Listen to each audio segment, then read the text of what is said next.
Harry Potter fans are more than happy with the recent release of Fantastic Beasts and Where to Find Them. The enlargement of the wizarding world is something fans have only guessed about for so long. J.K. Rowling has crafted such a new and original story, all while leading into the stories we know and love.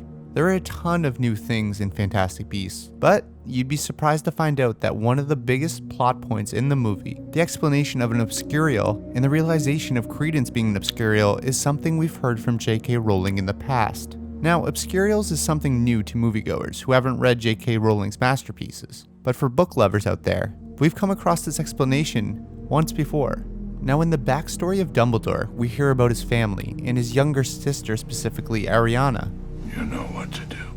At the age of 6, Ariana was attacked by Muggle boys who saw her using her magic. That attack left her scarred, and it left her magical abilities uncontrollable, prompting her to try and never use magic ever again. And the way it's described in the books, it sounds tremendously familiar to the Obscurus we see in Fantastic Beasts and Where to Find Them. J.K. Rowling writes, "It destroyed her, what they did. She was never right again. She wouldn't use magic, but she couldn't get rid of it. It turned inward and drove her mad. It exploded out of her when she couldn't control it, and at times she was strange and dangerous." Now, J.K. Rowling references it a couple times, the power exploding out of her and the magic she couldn't control. Now, fans might remember that Ariana dies in the crossfire of a duel between Grindelwald, Dumbledore, and Aberforth.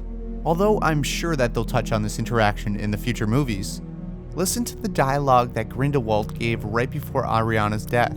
It's very similar to the speech given by Graves or Grindelwald right before Credence is killed in Fantastic Beasts and Where to Find Them.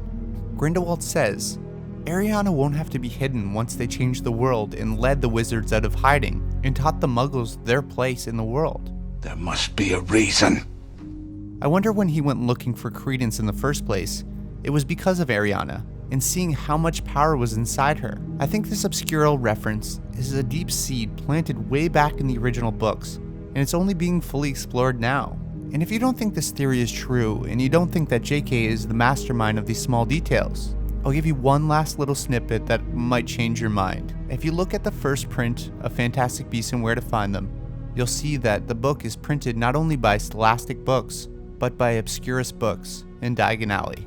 So do you think that J.K. Rowling has had a plan all along, and she's building on the past stories she once wrote? Thank you for watching. Please consider supporting me on Patreon.